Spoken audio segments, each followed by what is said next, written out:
Hello dear children, today in this video we are going to make a short summary for the chapter The Elixir of Life written by C.V. Raman.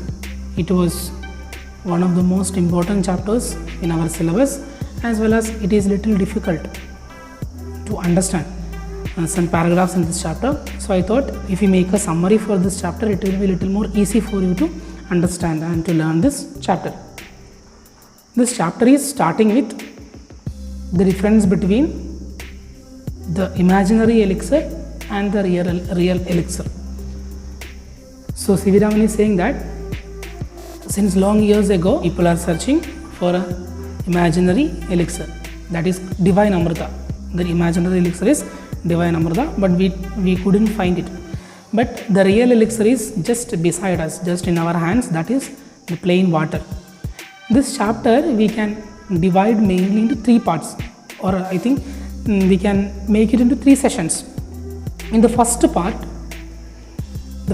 is discussing about the beauty of water, and the second part is discussing about the destructive element in water, otherwise the disadvantages of water, or we can say the problems caused by water for the people in this planet. And the third part is saying about the uses and advantages of water. These are the three different parts. We can divide this complete chapter. There are 14 paragraphs. This 14 paragraphs we can divide into three parts. So let us see. The first part is discussing about the beauty of water. In that we are mainly seeing two things: the role of water in the history of our earth and about rain-fed tanks. So the first point is the role of water in the history of our planet. For that, C.V. Raman is giving one of the best examples, that is the Nile River. It made a wonderful difference in between the Libyan desert and the Nile Valley. It is one side of the Nile River, one side is completely desert, there is no vegetation, there is no nature, there is no plants life, and in other side it's completely prosperous or very fertile land with lot of different kinds of vegetation, plants, forest areas. It's very fertile and prosperous.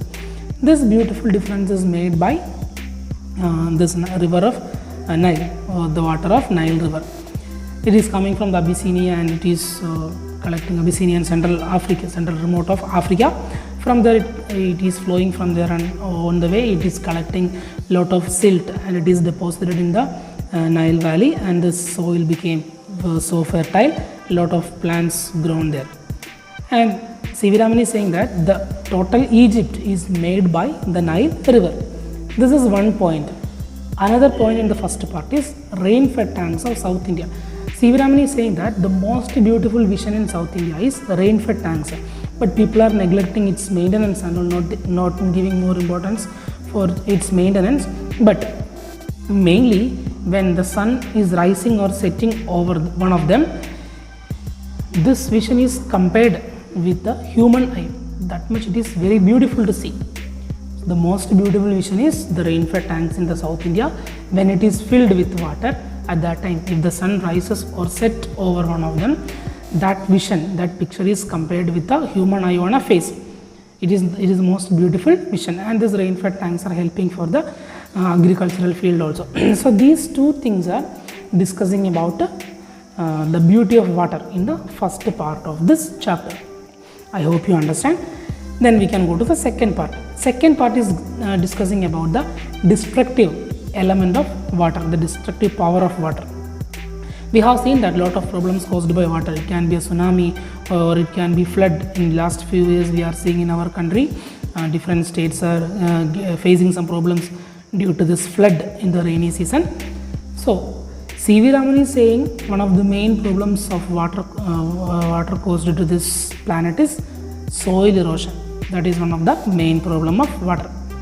Soil erosion is just flowing away the soil, the top layer soil is flowing away along with the water.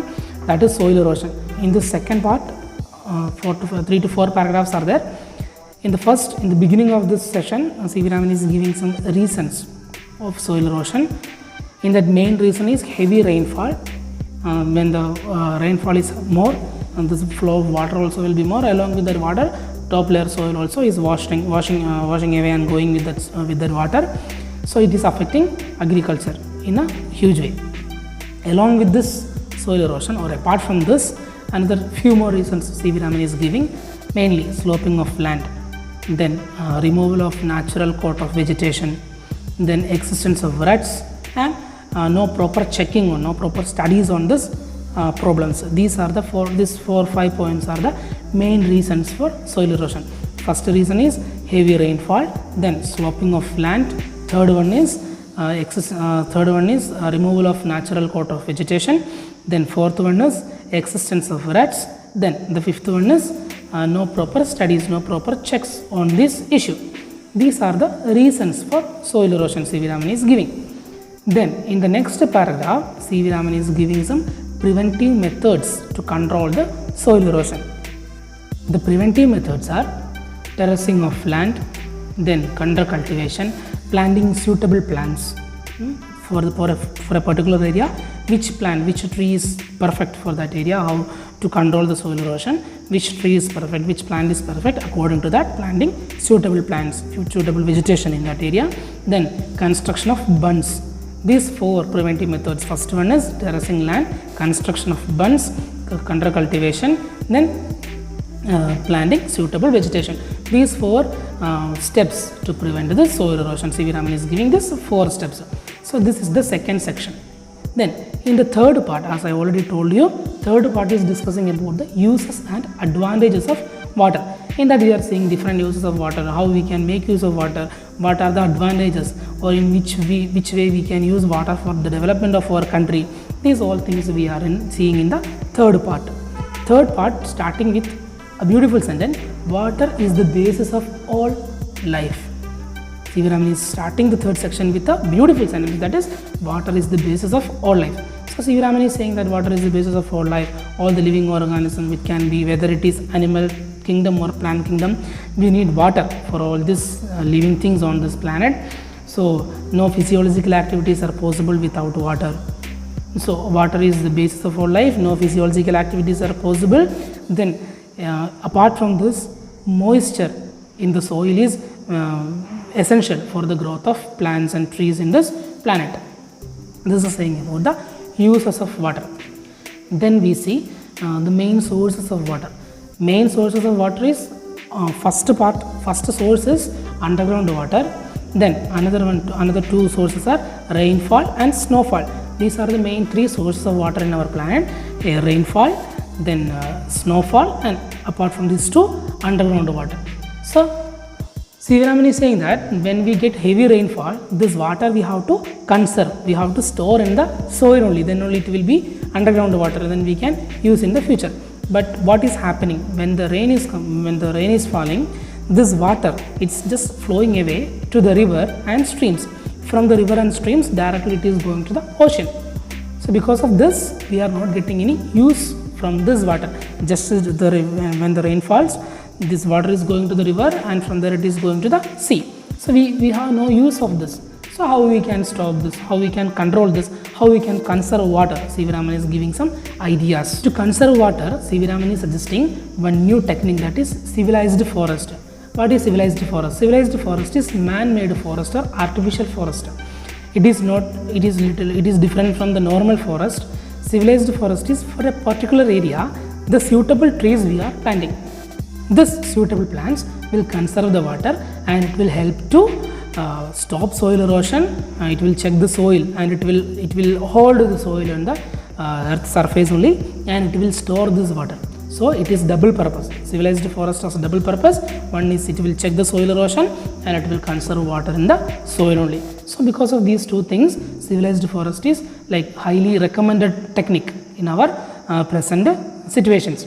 So if we have civilized forest in our country, it will increase our wealth, indirectly or indirectly. These natural resources are our wealth. So it will make it very strong. This civilized forest will conserve water, and one of the main problem is scarcity of water. So if we have civilized forest in our country, scarcity of water will be solved in the future. So that is one of the technique C.V. Raman is saying that. Then after this, in the last session of this chapter, C.V. Raman is giving some main uses of water. First one is, or advantages of water we can say. First one is waterways, transportation in water. C.V. Raman is saying that we have listened many things about this road transportation or rail transportation, but we haven't listened more about this waterways or transportation in water. C.V. Raman is saying that this water transportation is one of the most cheapest forms of transport. Then another thing is for this water transportation we can use this boats and barges. In the last video I already explained what is barges. It's a normal boat with a flat bottom. So for this water transportation we can use these boats and barges, and a lot of money we can save. It is the cheapest form of transport. Another one thing, the making of hydroelectric power. If we have good productivity of water, we can make production of hydroelectric power, this electricity from the water. Rural areas like village areas will get a lot of development if we can make electricity from this water. This hydroelectric power will improve the development areas. This development of our country will be more than present. Then another thing is conservation of water will stop like scarcity in our country. For example, nowadays some areas, some parts of our country is facing lot of problems for water. No sufficient water in some parts of India. So if we conserve water, this water will store in the underground or in the soil, then we can use in the future. When we have scarcity, we can make use of this underground water. So these are the advantages of water C.V. Raman is discussing. These are the main points discussing in this chapter. First, I already told you we can divide this chapter into 3 parts. First part is the beauty of water. The second thing is destructive element in water. Third thing is the uses and advantages of water. So these 3 points very carefully keep in your mind. You make a small note about these 3 points, like 3 parts. In the first part, write small notes, small points about the beauty of water. In that you can add the difference between Libyan desert and Nile Valley, how the river Nile made this wonderful difference, and you can make a point about rainfed tanks of South India. Then in the second part you can write about soil erosion, that is destructive element of water, soil erosion. In that, what are the reasons of soil erosion? Already we discussed heavy rainfall, sloping of land, existence of rats, removal of natural vegetation. Then no proper checks about that. These are the reasons for soil erosion and some preventive methods for soil erosion C.V. Raman is suggesting to us, that is terracing of land. Then we saw under cultivation, planting suitable trees, then construction of bunds. This is the preventive methods for soil erosion. Then when we come to the third session or third part, there we see the uses and advantages of water. That is, the use of water is the basis of all life. All animals and plants need water. Then we have seen that no physiological activities are possible. Then these are the main uses of water. Then we have seen that how we can make use of water, advantages of water. We can use water for the water transport, then to make hydroelectric power. Then the conservation of water will improve the availability of underground water. So to conserve water, C.V. Raman is suggesting one method, that is civilized forest. Civilized forest will check soil erosion and it will conserve water in the soil. This is the summary of this chapter. I hope you guys understand. If you have any doubt from this video, just ask me in the comment box. I will clear your doubts. So this is one of the important chapter. There is a chance for long answer questions and also from this chapter, Elixir of Life. So C.V. Raman, through this article, C.V. Raman is trying to prove, or he is proving, that water is the real elixir of life. Without water there is nothing possible in this planet. So hope you guys understood this chapter already. In the last video, last session of this chapter, I given a link in the description box. There you will get the notes of this chapter. You can check that video and you can see the notes once. So see you in the next video with the next chapter. Thank you.